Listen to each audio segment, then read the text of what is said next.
اس کمرے میں جانوروں کے لیے سردیوں میں کھلانے کے لیے بھوسا اکٹھا کیا گیا تھا اور بھوسے کو ایک بہت بڑے ڈھیر کی صورت میں کمرے کے وسط میں رکھ کر اسے ترپالوں سے مکمل ڈھک دیا گیا تھا۔ یہ ڈھیر کافی بلند تھا اور چھت سے تھوڑا ہی نیچے تھا۔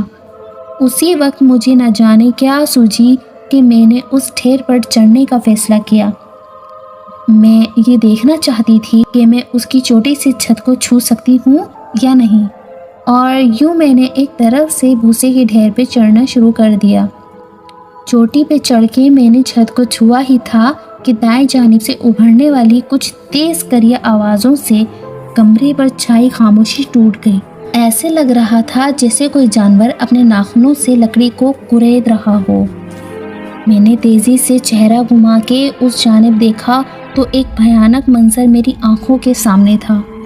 وہ جو کچھ بھی تھا دیوار کے ایک کونے میں سکڑا سمٹا دیوار کی جانب منہ کیے اپنے دونوں ہاتھوں سے دیوار کو کورید رہا تھا، اور اسی وجہ سے وہ مکروہ آوازیں پیدا ہو رہی تھیں۔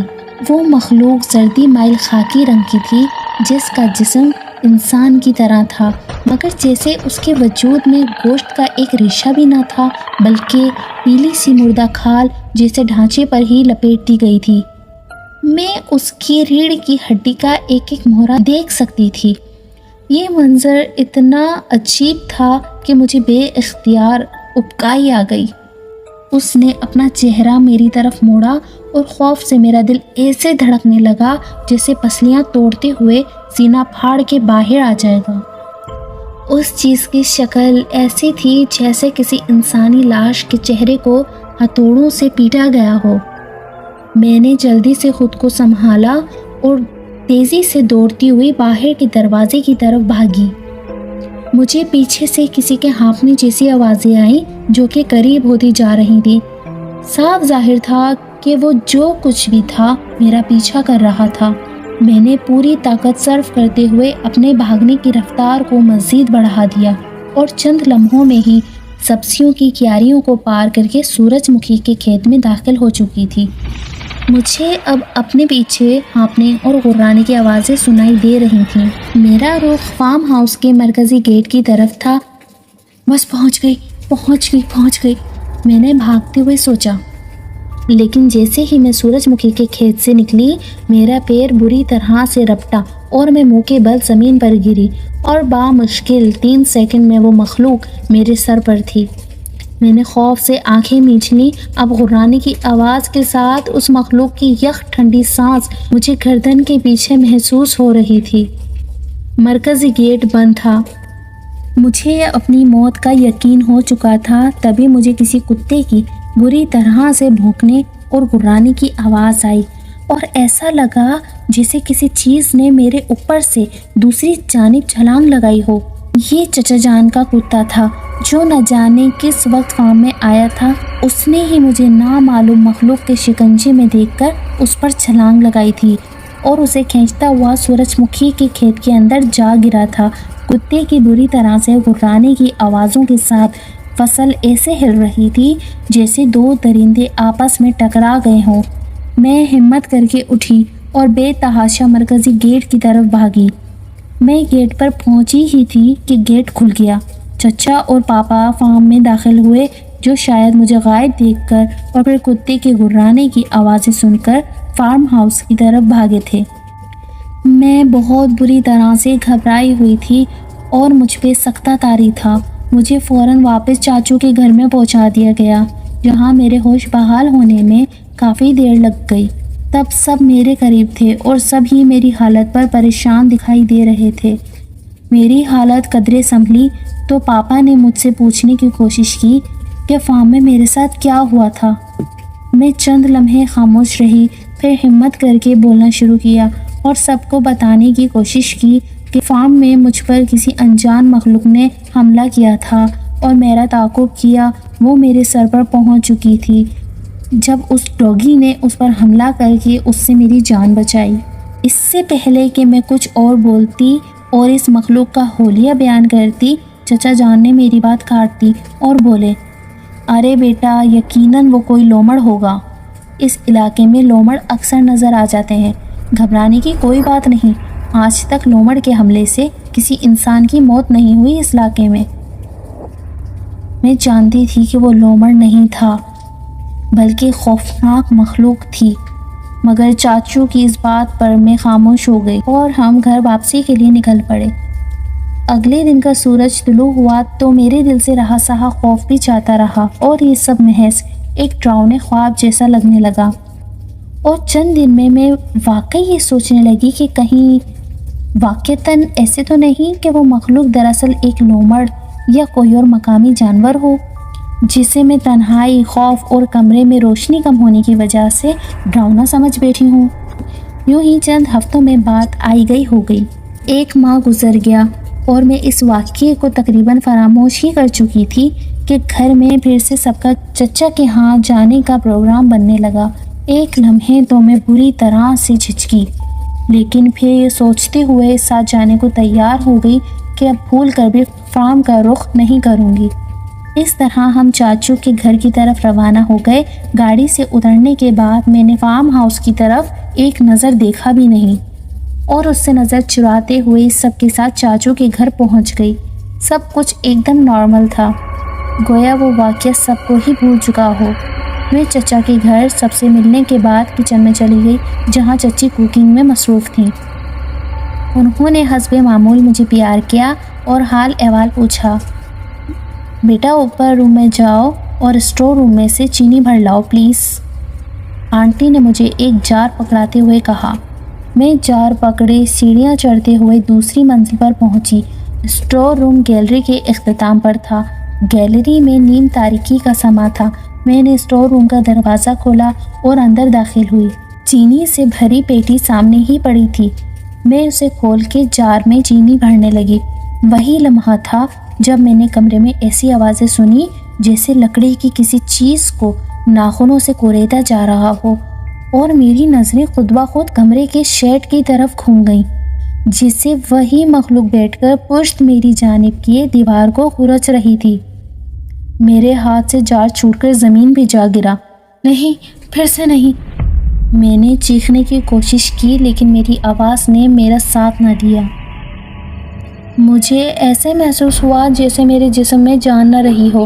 میں نے پلٹ کر دروازے کی طرف بڑھنا چاہا تو مجھے لگا جیسے میرے قدم من کے ہو چکے ہوں۔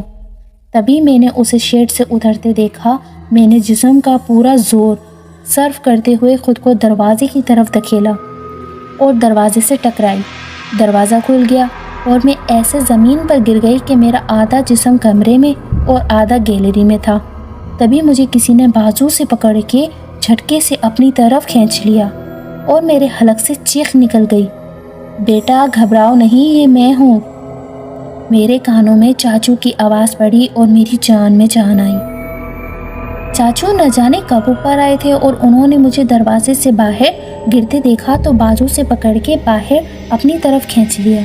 اب چاچو کی نظریں اسٹور کے اندر کا جائزہ لے رہی تھیں اور ان کے چہرے پہ خوف و فکر کے ملے جلے تاثرات تھے۔ بیٹا میرے ساتھ آؤ، مجھے تم سے کچھ بات کرنی ہے، چچا نے میرا ہاتھ پکڑ کے مجھے نیچے کی جانب لے جاتے ہوئے کہا، اور میں ڈری سہمی ان کے ساتھ چل پڑی۔ چاچو مجھے ساتھ لیتے ہوئے واپس پہلی منزل پر آئے اور باہر صحن کی طرف چل دیے۔ بیٹا بھلے ہی آپ ابھی بہت چھوٹی ہو، لیکن جو کچھ میں بتا رہا ہوں اسے غور سے سننا اور ذہن نشین کر لینا، کیونکہ معاملہ تمہاری زندگی اور سلامتی کا ہے۔ آج سے 50 سال پہلے یہ فارم ہاؤس تمہارے دادا نے ایک اجنبی شخص سے خریدا تھا۔ وہ شخص اتنی کم قیمت میں فارم ہاؤس فروخت کر رہا تھا کہ اتنی کم قیمت میں اس دور میں بامشکل 10 مرلے کا ایک گھر ہی خریدا جا سکتا تھا، اور اس کی وجہ ہمیں کئی سال بعد سمجھ میں آئی۔ جیسے ہی میں 17 سال کا ہوا، بابا نے مجھے بھی اپنے ساتھ فارم کے کام پہ لگا دیا۔ اس فارم پہ مجھے ہمیشہ ایک عجیب سا احساس رہتا تھا، ایسے جیسے مجھے ہر وقت کوئی دیکھ رہا ہو۔ کسی کونے خطرے، کسی جھاڑی، کسی بار سے ہر وقت مجھے دیکھے جانے کا احساس ہوتا تھا، اور ساتھ ہی اکثر مجھے فارم کے مختلف حصوں میں ایسی آوازیں سنائی دیتی جسے لکڑی کو کسی نوکیلی چیز سے کوریدا جا رہا ہو۔ شروع میں تو میں یہی سمجھتا رہا کہ یہ آوازیں چوہوں یا چچندروں کی لکڑی کے تختوں پر بھاگنے دوڑنے کی ہوں، لیکن گزرتے دنوں کے ساتھ ان آوازوں میں بھی شدت آتی جا رہی تھی، اور اس عجیب و غریب بے معنی احساس میں بھی پورا دن فارم پہ کام کرتے وقت مجھے ان آوازوں سے بری طرح سے خوف اور کام میں خلل آتا تھا۔ میں نے بابا سے اس بارے میں بات کی، لیکن انہوں نے ایسی کوئی آواز سنائی دینے سے یکسر انکار کر دیا اور یہ کہا کہ ایسی آوازیں چوہوں اور گلہریوں کی ہو سکتی ہے۔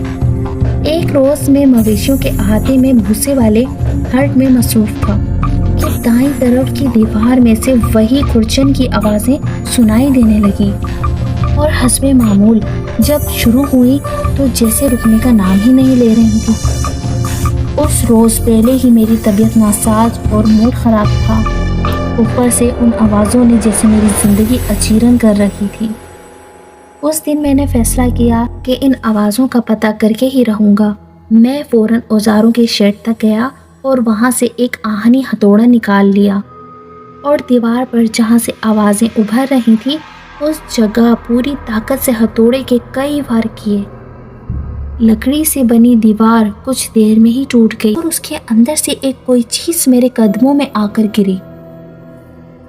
میں نے دیکھا تو مجھے حیرت اور خوف کا شدید دھچکا لگا۔ وہ ایک لاش تھی، بہت پرانی لاش جس کا سارا گوشت گل سڑ چکا تھا۔ وہ دیکھنے میں انتہائی بدشکل معلوم ہو رہی تھی، مگر دیوار کے اندر وہ لاش آئی کہاں سے؟ یقیناً جس شخص نے اس کو قتل کیا ہوگا اس نے ہٹ تعمیر کرتے وقت لکڑی کی 2 پرتوں کے درمیان اسے پھنسا کر کیلوں کے ذریعے اسے دیوار میں چن دیا ہوگا۔ میں بھاگتا ہوا گھر واپس گیا اور بابا کو لاش کی برآمدگی کی اطلاع دی۔ بابا نے گھبراہٹ میں فوراً پولیس کو اطلاع کر دی۔ جب پولیس اہلکار فارم پر پہنچے اور ہم نے انہیں لاش دکھائی تو ڈیوٹی پر موجود انسپکٹر نے لاش کی جانچ کرتے ہوئے کہا کہ یہ لاش کم از کم 50 سال پرانی ہے۔ پولیس نے ضروری قانونی کارروائی کرنے کے بعد لاش کو تحویل میں لیا اور سرکاری سرد خانے تک پہنچا دیا۔ پولیس نے ہم سے فارم کے سابق مالک سے متعلق کچھ معلومات طلب کی اور بابا نے انہیں فارم کی فروخت کی دستاویزات فراہم کر دی۔ اس کے بعد المختصر یہ کہ لاش کے پوسٹ مارٹم کے بعد اتنا ہی معلوم ہو پایا کہ وہ لاش ایک جوان عورت کی تھی اور اس کے مرنے کی وجہ دم گھٹنا ہو سکتی ہے۔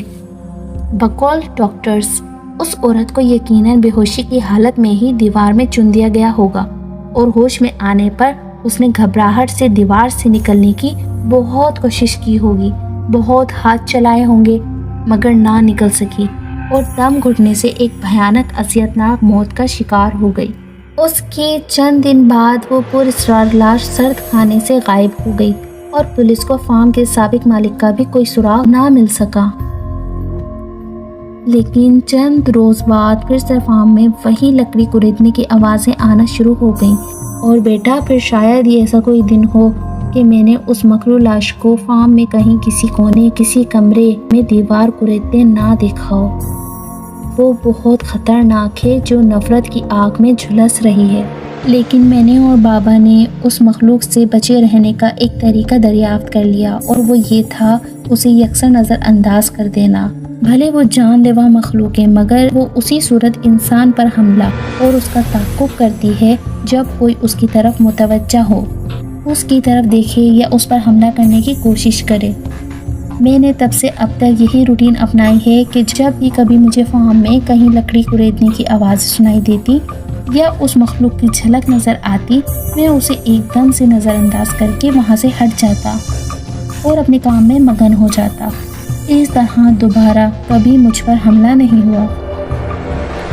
بیٹا وہ مخلوق لکڑی اس لیے کریدتی ہے کہ اس کی موت بھی لکڑی کریدتے کھرچتے ہوئی تھی، اور حملہ اس لیے کرتی ہے کیونکہ اس کا قاتل بھی اسی فارم سے تعلق رکھتا ہے۔